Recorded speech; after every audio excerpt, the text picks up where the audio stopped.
Welcome to Sea of Thieves, and today I'm going to be showing you how you can get your sloop as a solo into a good rotation. This is just one part of a many-part series I'm going to be doing in an effort to show you guys how you can start solo slooping. As in my opinion, it is one of the most fun ways you can play the game, so let's get into today's tutorial. But first we need a new ship set. That's much better. Let's go start getting ourselves into a rotation. And to practice this, there's a few ways. Obviously, the best way is in combat with friends. However, that's not always accessible. So what I suggest is sailing over to your closest small island. And for our business purposes, we're going to be using Cutlass Cay. So let's sail over.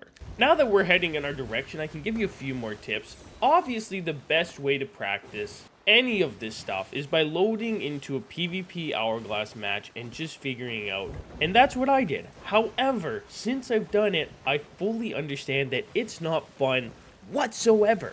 In fact, it's a little intimidating loading into the PvP hourglass fight when you have no idea how to manage a solo sloop on your own. So if you want some safe, carefree practice, load into safer seas and do what I'm showing you here today. Now, something we can talk about if you're solo slooping is going to be your weapon loadout, which we can dive more into on one of the future tutorials. But just for the basics, what I recommend is a blunderbuss sword. The blunderbuss is essential for keeping boarders off your ladders unless you have a lot of blunder bombs to spare.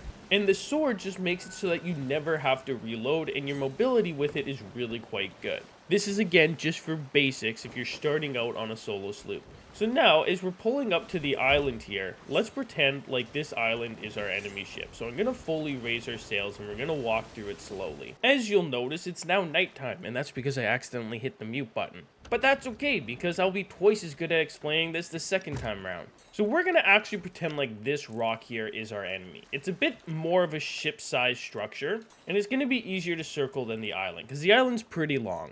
So what we're going to do is we're going to drop our sails to pretend like we're approaching our enemy ship, which is, of course, straight ahead. So the first thing you do when approaching is you want to raise your sails to half length. This is called battle sails, and essentially gets you in a position where it's easier for you and your opponent to hit cannon shots, but it's just the general principle. Once we've done that, we immediately want to start turning all the way right until this cannon right here is pointed straight at that rock over there. Now, I'm doing it a bit far out here because in reality, they would actually be moving too. But once it's pointed there, we want to start turning left ever so slightly, and that's the part you're going to have to feel out for yourself. You're going to have to decide how much you want to turn your wheel to turn back in, and you're going to be playing with it constantly when either you start to lose angle, you start to oversteer, start to understeer. So as you can see right here, I can tell we're going to oversteer in a second. So I'm going to come up here, and I'm going to soften our angle just so slightly. And then I can get back on and start shooting more cannonballs. And the main thing you want to remember when doing this is less is always enough. You're going to find yourself oversteering that steering wheel very often. So you really want to do it far less than you think necessary. And as you can see, we're going to start sailing by here. So I'm going to come up. I'm going to start turning in a little bit more. That's all we need. And then we can keep laying shots in. Go over, get more cannonballs, and this is how you would get yourself into a good rotation. And it's actually the exact same. If this was a fully demasted boat right here, we're doing everything the exact same as if it were a real boat. So we're going to have to readjust because I saw that I did not have very much angle. But this is what solo slooping is ever since the sail changes. It's very hard to get yourself in a perfect spiral.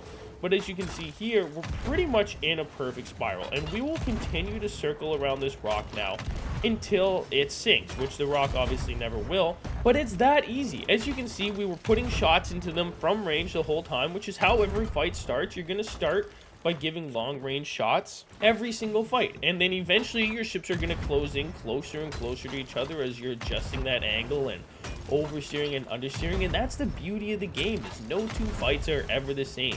But boys, if this video helps you in any way, shape, or form, feel free to subscribe down below, as I will be completing this series on full sloop combat as a solo. So if you don't want to miss that, make sure you hit the subscribe button and turn on bell notifications. As always, we'll see you in the next video. I'm out. Peace.